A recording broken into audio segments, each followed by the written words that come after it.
آج عمران خان صاحب سے ملاقات کا دن ہے. بڑا کوشچن یہ ہے کہ کیا آج حکومت کی جانب سے خان صاحب کی بہنوں کو اجازت دی جائے گی؟ بھائی اگر آپ امریکہ اور ایران کو ایک ٹیبل پہ بٹھا سکتے ہیں، اتنی زبردست آپ کی سفارتکاری ہے، تو پھر تو پاکستان کے اندر تو یہ کوئی آپ کے لیے مسئلہ ہی نہیں ہونا چاہیے. اور نیتن یاہو نے باقاعدہ اپنی جو کیبنٹ ہے اس کو بتایا کہ I spoke yesterday with vice president J D Vance. He called me from his plane on his way back from Islamabad. تو اگر چین کی شپس کو روکا گیا، اگر امریکن نیوی نے اس کو بلاک کیا، تو پھر یہاں پہ ایک نئی کرائسس کھڑی ہو سکتی ہے. اور لگتا ہے ایسے ہے کہ اگر وہ کرائسس کھڑی ہوگی تو ٹرمپ کے لیے اس کو سنبھالنا مجھے نہیں لگتا کہ ممکن ہو سکے. خوشامد جو ہے وہ اردو میں ہو، انگلش میں ہو، پنجابی میں ہو، کسی بھی زبان میں ہو، کسی بھی زبان میں ہونے والے جرنلزم میں ہو، وہ سامنے نظر آ جاتی ہے کہ بھائی یہ حکومت کی جو ہے نا خوشامد ہو رہی ہے. السلام علیکم، امید ہے کہ آپ سب لوگ خیریت سے ہوں گے. آج عمران خان صاحب سے ملاقات کا دن ہے. بڑا کوشچن یہ ہے کہ کیا آج حکومت کی جانب سے خان صاحب کی بہنوں کو اجازت دی جائے گی؟ کیا آج ملاقات ہو جائے گی؟ اس سے پہلے ہم نے دیکھا کہ اسلام آباد میں مذاکرات ہو رہے تھے، اور مذاکرات سے پہلے پاکستان تحریک انصاف نے ایک جلسہ کرنا تھا، جلسے کا اعلان کیا تھا راولپنڈی میں. پاکستان تحریک انصاف نے فیصلہ کیا کہ ہم وہ جلسہ نہیں کریں گے، کیونکہ اس وقت پاکستان کے اندر ایک بڑا ایونٹ ہو رہا ہے. دنیا بھر سے یہاں پہ لوگ آ رہے ہیں، اور مقصد یہ ہے کہ اس کسی بھی طریقے سے ایران اور امریکہ کے درمیان جو جاری جنگ ہے اس کو روکا جائے، کیونکہ وہ پاکستان تحریک انصاف کا جو سیاسی نظریہ ہے، جو سیاسی فلسفہ ہے، وہ اس کے بڑے قریب تھی چیز. خان صاحب ہمیشہ یہ کہتے رہے کہ ہم جنگ میں کبھی بھی کسی کے ساتھ نہیں شامل ہوں گے، کسی کے پارٹنر نہیں بنیں گے. ہاں، امن میں ہم ہر کسی کے پارٹنر ہیں. اور یہ بات وہ مسلسل افغانستان کے حوالے سے بھی کہتے رہے، دیگر جنگوں کے حوالے سے بھی کہتے رہے کہ امریکہ کو وہاں پہ جنگیں نہیں کرنی چاہیے، اور پاکستان کو بھی کسی ملک سے جنگ نہیں کرنی چاہیے، اور نہ ہی کسی جنگ کا حصہ بننا چاہیے. اب ہم نے دیکھا کہ جب یہ سارے مذاکرات ہونے تھے، جن مذاکرات کے نتیجے میں ایک طرح سے سیز فائر کو مزید آگے بڑھانا تھا، امن یا پیس ڈیل جسے کہتے ہیں، اس کو ایک طرح سے حتمی شکل دینی تھی، تو پاکستان تحریک انصاف نے کہا کہ جناب ہم یہاں پہ جلسہ نہیں کرتے. اور خان صاحب سے ملاقات ہوئی، ان کے ایک وکیل کی ملاقات ہوئی بیرسٹر سلمان صفدر صاحب کی جیل کے اندر، کیونکہ عدالت نے ان کو بھیجا کہ جائیں بھائی آپ ان سے ملاقات کریں، اور یہ جو کیس چل رہا ہے اس کے حوالے سے ہدایت لے کے آئیں. سلمان صفدر صاحب کی جب ادھر بات ہوئی تو خان صاحب نے بھی کہا کہ بھائی آپ جلسہ کینسل کر دیں، کیونکہ یہ امن کا معاملہ ہے. اور یہ وہی موقف ہے جس کو میں بار بار دہراتا ہوں، جو میرا دیرینہ موقف ہے کہ ہم نے جنگ میں کسی کا ساتھ نہیں دینا، امن میں ہم ہر کسی کے پارٹنر ہیں. اچھا، اب سلمان صفدر صاحب جب باہر آئے، انہوں نے پھر کچھ پہلے تو میڈیا سے بات نہیں کی. کل میں دیکھ رہا تھا انہوں نے ایک دو صحافیوں سے بات کی، اور انہوں نے ایک دفعہ پھر اس چیز کے اوپر تشویش کا اظہار کیا کہ خان صاحب کی جو آئی سائٹ ہے وہ صرف 15% درست ہوئی ہے. یعنی پہلے ان کی آنکھ کے اندر بالکل اس طرح کی صورتحال تھی کہ نظر کچھ نہیں آتا تھا، اور بالکل سب کچھ بلر نظر آتا تھا. ٹیکے لگنے کے بعد کوئی 15% ان کی آنکھ بہتر ہوئی ہے، لیکن ابھی بھی ان کو صحیح نظر نہیں آتا. اور فیملی اور ان کے جو ڈاکٹرز ہیں، ان کی جماعت ہے، وہ بار بار یہ کہہ رہی ہے کہ خان صاحب کو اسپتال شفٹ کیا جائے اور ان کا علاج صحیح طریقے سے کروایا جائے. اچھا، اب اس ساری چیز میں ایک چیز جو بہت زیادہ تشویش ناک ہے وہ یہ ہے کہ حکومت کی جانب سے ذاتی ڈاکٹرز کو بھی رسائی نہیں دی جا رہی. اگر ان کی آنکھ 100% ٹھیک ہو گئی ہے تو آپ ذاتی ڈاکٹرز کو رسائی دے دیں، ان کے جو میڈیکل ریکارڈ ہے اس تک رسائی دیں. وہ چاہتے ہیں کہ فیملی کے سامنے یا جو ذاتی ڈاکٹرز ہیں ان کے سامنے ان کے بلڈ ٹیسٹ وغیرہ کیے جائیں، یہ جاننے کی کوشش کی جائے کہ ان کی آنکھ کے اندر کلاٹ آیا کیوں تھا. اینی آج جس طرح میں نے کہا کہ وہ ملاقات کا دن ہے، اور پاکستان تحریک انصاف نے ایک طرح سے گڈ ول جسٹر دکھایا. تو وہ حکومت جو عالمی سطح کے اوپر ایز اے سالس کے طور پہ اپنے آپ کو پیش کرتی ہے اور کہتی ہے کہ جناب ہم نے عالمی جو جنگ ہے ایک طرح سے اس کو رکوانے کی ہم کوشش کر رہے ہیں، اور جو اسلام آباد ٹاکس ہیں وہ اس کا حصہ تھی. اور یقیناً یہ جو ٹاکس تھی، میں نے آپ کو پہلے بھی بتایا کہ غیر معمولی ایونٹ تھا، بڑی ایک مثبت پیش رفت تھی. لیکن کیا وہ حکومت مقامی سطح کے اوپر کوئی معاملات درست کر سکے گی؟ کیا یہاں پہ بھی وہ کوئی سیاسی بردباری کا مظاہرہ ہوگا؟ خان صاحب کی بہنوں کی ملاقات ہو جائے گی. بھائی اگر آپ امریکہ اور ایران کو ایک ٹیبل پہ بٹھا سکتے ہیں، اتنی زبردست آپ کی سفارتکاری ہے، تو پھر تو پاکستان کے اندر تو یہ کوئی آپ کے لیے مسئلہ ہی نہیں ہونا چاہیے کہ ملک کا سیاسی ماحول بہتر کیا جائے، خان صاحب کی ملاقات ان کی بہنوں سے کروا دی جائے، ذاتی ڈاکٹر تک ایکسیس دے دیا جائے. تو یہ ساری چیزیں تو اچیو کرنا کوئی حکومت کے لیے زیادہ مسئلہ نہیں ہونا چاہیے، اس لیے کہ اتنے بڑے لیول کے اوپر حکومت سفارتکاری کرتی ہے. چھوٹی موٹی سیاست تو ان کے لیے کوئی ایشو نہیں ہونا چاہیے. لیکن ہم نے دیکھا کہ کئی ماہ سے ملاقات نہیں ہو سکی، اور آج جس طرح میں نے کہا کہ بڑا امتحان ہے پاکستان کی حکومت کا. اب ہم نے وہ دیکھنا ہے کہ امن کے لیے پاکستان تحریک انصاف جیسے حکومت کی پارٹنر بنی، جیسے انہوں نے پاکستان کی حکومت کے ساتھ تعاون کیا، کیا اب حکومت جو ہے وہ پے بیک کرے گی؟ اب کیا حکومت خان صاحب کی ملاقات ان کی فیملی سے کروائے گی؟ اور اس میں جو مزیدار چیز ہے کوئی ایکسٹرا فیور نہیں حکومت نے کرنا, کوئی ایسی ایکسٹرا آرڈنری چیز حکومت نے نہیں کرنی, کوئی جا کے کوئی ایکسٹرا کوئی جوئے شیر نہیں لے کے آنا. یہ تو ایک نارمل سی چیز ہے. جب میاں صاحب اسی اڈیالہ جیل میں تھے تو ایک دن کے اندر 70-80 بندے جا کے ان کو ملتے تھے. 70-80 بندے, کھانے بھی باہر سے آتے تھے, جیل کا عملہ بھی وہ کھانے کھاتا تھا, اور ان کے کچھ رہنماؤں کی تو گاڑیاں بھی اندر جاتی تھیں. یہ میں آپ کو بڑی ذمہ داری سے بتا رہا ہوں. ایک دن کے اندر 70 بندہ جا کے جمعرات والے دن ان سے ملتا تھا. جوک در جوک ٹولیوں میں لوگ جاتے تھے. ان کے کچھ ایسے رہنما ہیں جناب جو گاڑیوں میں بیٹھ کے اندر جاتے تھے, اور کھانے بھی گھر سے آتے تھے, اور اڈیالہ جیل کا عملہ بھی سم ٹائم جو ہے ماشاءاللہ وہ کھانا کھاتا تھا.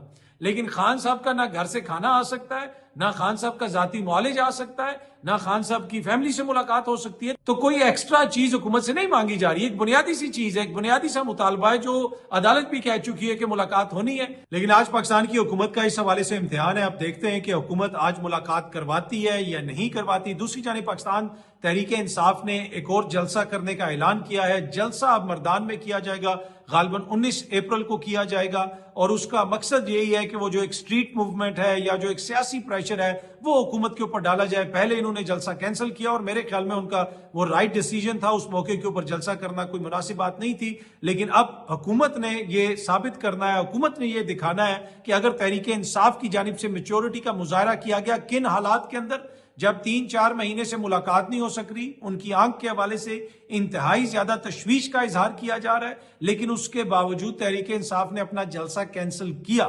تو آج دیکھتے ہیں جی اب حکومت اس کے جواب میں کیا کرتی ہے. خان صاحب کے ڈاکٹرز کو, ان کی بہنوں کو رسائی دیتے ہیں یا نہیں دیتے. اچھا جی, اب آ جائیں ذرا یہ جو مذاکرات ہوئے اسلام آباد کے اندر, اب یہاں سے معاملہ آگے کس طرف جائے گا یہ سامنے آپ دیکھ سکتے ہیں. غالباً یہ امریکی صحافی ہیں اور CNN وغیرہ پہ بھی اپیئر ہوتے ہیں. بیرک ریوڈ, انہوں نے جناب ایک خبر بریک کی, اور خبر بہت بڑی ہے. انہوں نے یہ بتایا کہ جب JD وینس پاکستان سے مذاکرات کر کے جا رہے تھے تو اس وقت انہوں نے نیتن یاہو کو کال کی راستے میں, اور تمام تر تفصیلات نیتن یاہو کے ساتھ شیئر کی. یہ وہ چیز ہے جو نیتن یاہو نے اپنی کیبنٹ میں اپنے منسٹرز کے ساتھ شیئر کی, اور بتایا کہ کیسے JD وینس نے مجھے بریف کیا ہے, مجھے ساری چیز بتائی ہے کہ آگے کیا ڈیولپمنٹس ہو رہی ہیں, چیزیں آگے کس طرف جا رہی ہیں. اب اس میں یعنی اوبیسلی اسرائیل کا بڑا امپورٹنٹ کردار ہے, کیونکہ اگر فائر بندی ہونی ہے تو اسرائیل نے بھی اس کے اندر جو ہے وہ فائر بندی کا حصہ بننا ہے. وہ تو ابھی بھی جو کچھ کر رہا ہے لبنان کے اندر وہ سب کے سامنے ہے. لیکن یہ چیز بڑی ایک پریشان کن بھی ہے کہ جو JD وینس ہیں وہ نیتن یاہو کو ایکسپلین کر رہا ہے, اور نیتن یاہو کو بتا رہا ہے کہ ہم کیا کر رہے ہیں, ہم کس طرف جا رہے ہیں. اور لگتا ہے ایسے ہے کہ جیسے نیتن یاہو اور امریکہ جو ہے وہ دونوں برابر کے پارٹنر ہیں. یعنی جب تک وہ دونوں کوئی مل کے فیصلہ نہیں کریں گے فیصلہ نہیں ہوگا, کیونکہ تاثر تو یہی ہے کہ جو امریکہ ہے وہ اس وقت اسرائیل کے کہنے پہ چل رہا ہے, لیکن یہ ادر وے راؤنڈ ہونی چاہیے. اور اس چیز کا ذکر جو ہے وہ جو کینٹ نے بھی اپنی ٹویٹ کے اندر کیا, بلکہ انہوں نے بیرک جو ریوڈ ہے ان کی ٹویٹ کے اوپر ہی کہا کہ اگر ہم چاہتے ہیں کہ جو آنے والی نیگوسیشنز ہیں ان کو ہم کامیاب کریں تو ہمیں ریسٹرکٹ کرنا پڑے گا جو اسرائیل کا اور اسرائیلیوں کا جو ایکسیس ہے انفارمیشن تک اور ڈیسیجن میکنگ تک, اس کو محدود کرنا پڑے گا. جب تک ہم اس کو برابر کا پارٹنر مانیں گے, جب تک ہم اس کے کہنے کے مطابق چلیں گے, یہ نیگوسیشنز کامیاب نہیں ہو سکتی. امن ہو سکتا ہے, نیوکلیر چیز کے اوپر بھی ڈیل ہو سکتی ہے, لیکن اس کے لیے ضروری ہے کہ اسرائیل کو اس کے مقام پہ رکھا جائے, اس کی جگہ پہ رکھا جائے, ایز اے جونیئر پارٹنر رکھا جائے. لیکن یہاں پہ لگتا ہے ایسے ہے کہ سارے فیصلے جو ہیں وہ اسرائیل کی مدد سے ہوتے ہیں یا اسرائیل کی مرضی سے ہوتے ہیں. اور اس کا اندازہ آپ اس بات سے لگا سکتے ہیں کہ JD وینس جب یہاں سے اڑ کے گئے تو راستے میں انہوں نے نیتن یاہو کو پوری بریفنگ دی, اور نیتن یاہو نے باقاعدہ اپنی جو کیبنٹ ہے اس کو بتایا کہ I spoke yesterday with Vice President JD Vance. He called me from his plane on his way back from Islamabad. He reported to me in detail as this administration does every day. وہ یہ کہہ رہا ہے کہ یہ جو administration ہے امریکہ کی یہ مجھے روز آ کے بریف کرتی ہے, مجھے روز بتاتی ہے کہ چیزیں آگے کس طرف جا رہی ہیں. یہ پبلک فورم کے اوپر ٹویٹ کیا بیرک ریوڈ نے, جس کا تعلق CNN سے ہے. CNN کے اوپر وہ آتا ہے, عالمی شہرت رکھنے والا ایک صحافی ہے. وہ یہ چیز بتا رہا ہے کہ جناب نیتن یاہو کہہ رہا ہے کہ امریکن جو ایڈمنسٹریشن ہے وہ تو مجھے روز بتاتی ہے کہ بھائی ہم کیا کر رہے ہیں, آگے چیزیں کس طرف جا رہی ہیں. اور اسی کے اوپر پھر جو کینٹ نے, جس نے استعفیٰ دیا تھا صدر ٹرمپ صاحب کی ایڈمنسٹریشن سے, اس نے خدشات کا اظہار کیا کہ بھائی جب تک آپ ان لوگوں کو آؤٹ نہیں کریں گے, ان لوگوں کا ایکسیس محدود نہیں کریں گے, امن نہیں ہو سکتا. ان کی کوشش تو یہی ہوگی کہ جنگ آگے مزید پھیلے.